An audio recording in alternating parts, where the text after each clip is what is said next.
special live report from Waverly newspapers. This is Eric Van Sickle reporting. I'm talking with Neal Jarnagin, the Bremer County Veterans Affairs director, as well as the the leader, one of the organizers for Landing Zone Phoenix. So tell me what happened. Well, basically, the other night, about 1 o'clock in the morning, we heard some cracking that was here in the living room. And you'll see the damage here shortly. But basically, when there was a big crash, came out, we saw that the first floor was filled with smoke. So I ran down, I ran upstairs, I got the residents out, and then ran downstairs to see if it was a water unit or something like that. It wasn't, so I came back up to the first floor. And through the smoke, I was able to see a couple of small fires. We've got a fire extinguisher here, so I grabbed that. I called 911 and put the fire out right there at the fish tank. That was the only damage that there was that fish tank. So of course there was water everywhere. We called the fire department. They came by, they were awesome. We had another Waverly Police Department that was also here, he was awesome.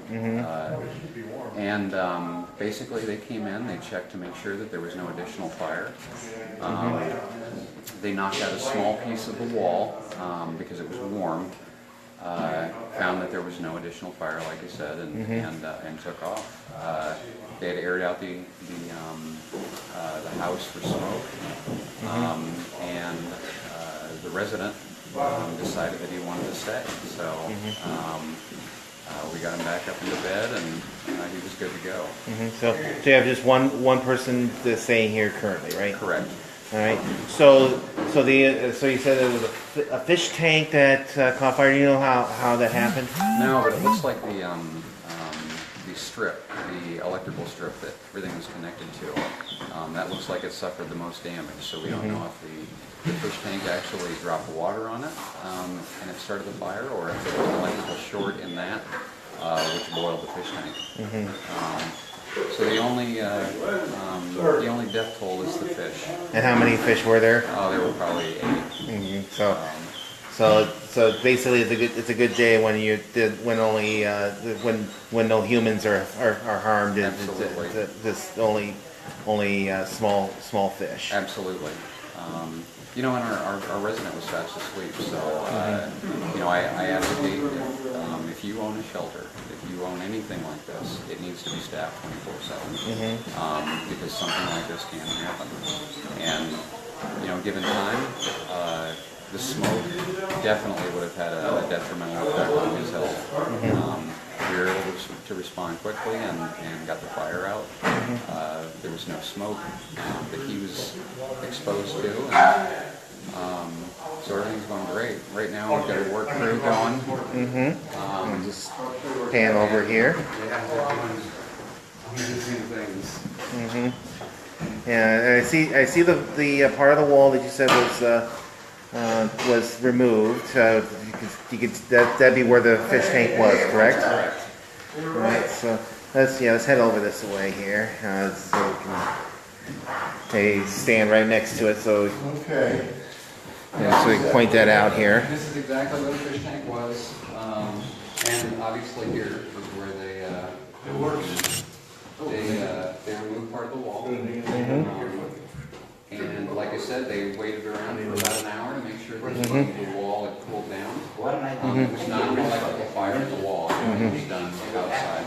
So we still have the fish tank outside if you want to see it. Yeah, I saw that as I was coming in here. So we'll go out there in just a second here. So how many? So you got a bunch of volunteers helping out here, as we can see as I pan around. Yeah. So how many have helped out so far? Well, this is the first day that we're actively working on it. So I think there's about 6 here right now. We'll be doing this all day, on and on. This is exactly why this shelter needs to stay in the Waverly area, is because of the sense of community, the individuals that are helping out. I was over there. Even as we transition to our new shelter, it needs to stay in this area. It's important for, Yeah, we're gonna. I just can't imagine. Yeah, I'll start in my head. Other communities. We should do the ceiling first. Yeah. So even though this is going to be knocked down for Waverly Homes, do you still feel you need to clean this up for Absolutely. what you need currently? Absolutely, we need to use this the rest of the 6 months that we have. We certainly don't want to send to another shelter. They may be in an area that they don't want. So there's shelters all over the state that still, to this date, there's not a single one like ours. All right. So maybe go ahead and identify who these three gentlemen are that are here from our left to right here. Well, this is Glenn Cyphers here on the right. He lives down in Cedar Falls. And then the blue.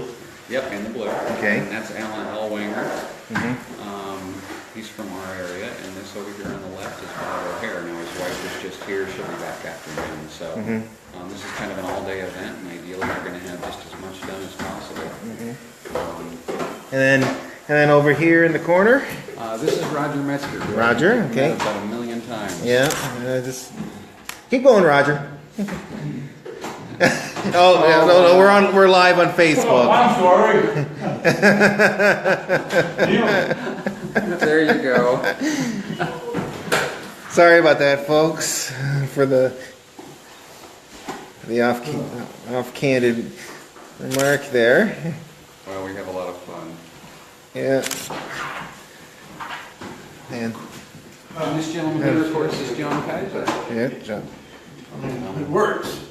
So it's got a lot of a bit of soot on the ceiling and on the wall here. Yep, there's pretty much soot in every room. Change the bucket. So it will be a lot of, everything will be wiped down. So the house has been deemed safe, so we're gonna, like I said, we're gonna use it until we can't use it anymore.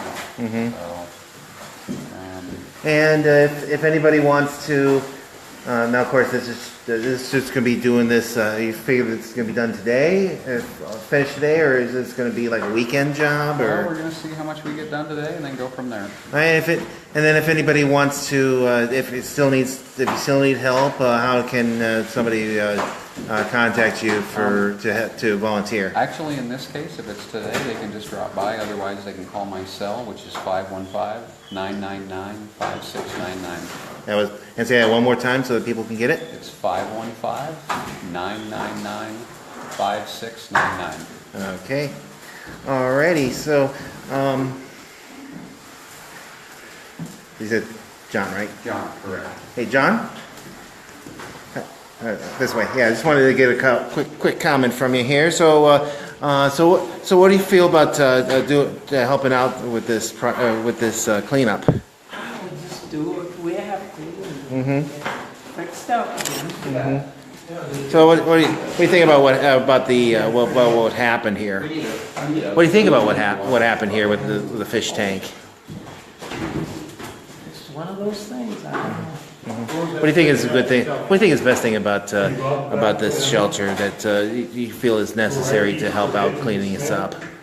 Well, to get the homeless people, veterans established again and working. All right. All right. Well. All right. Thanks for your comments. Okay.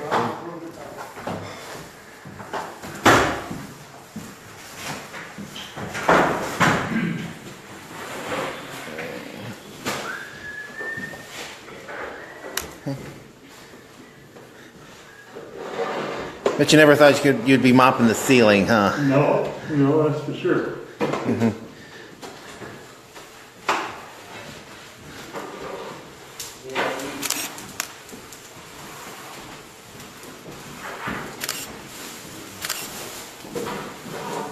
If any of you feel it necessary, you are welcome to ask.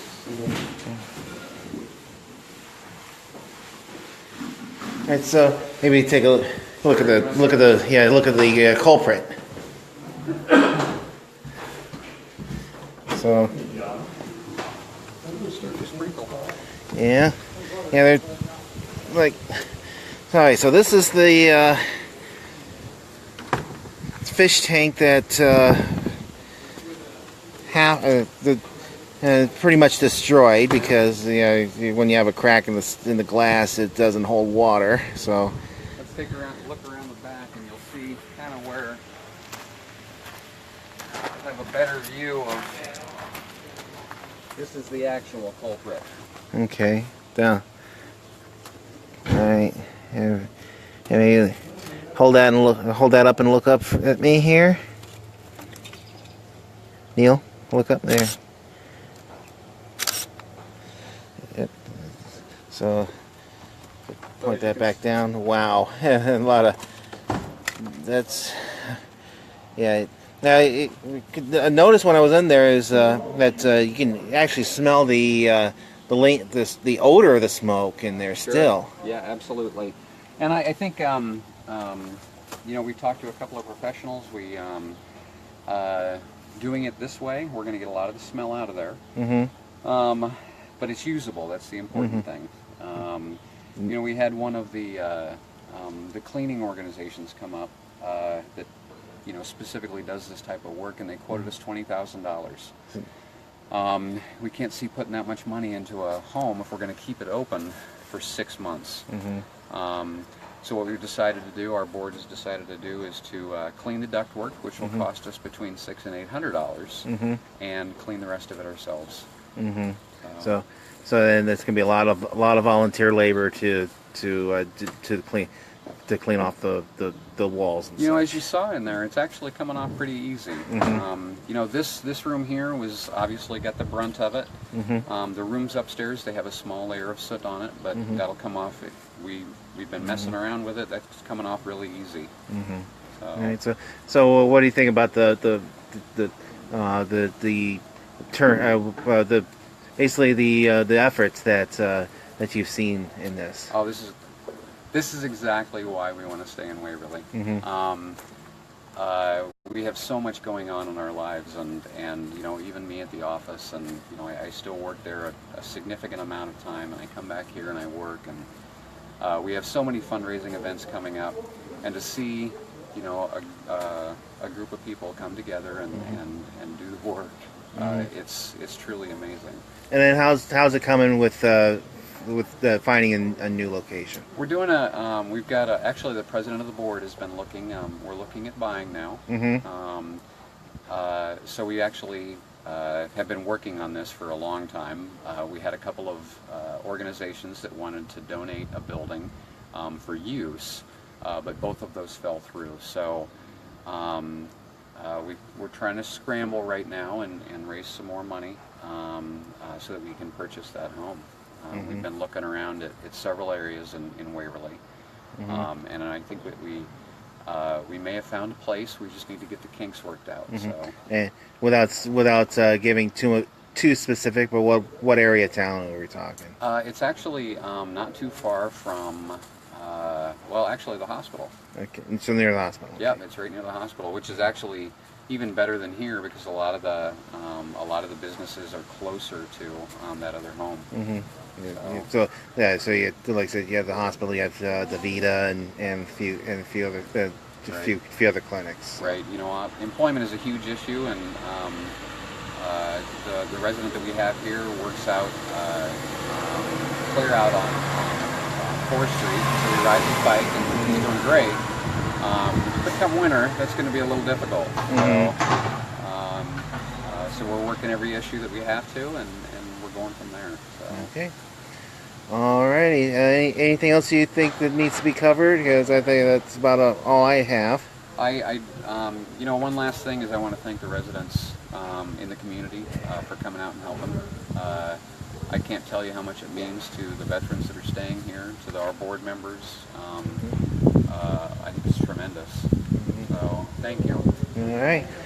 So as I pull away, it's just to get a full shot of the house here.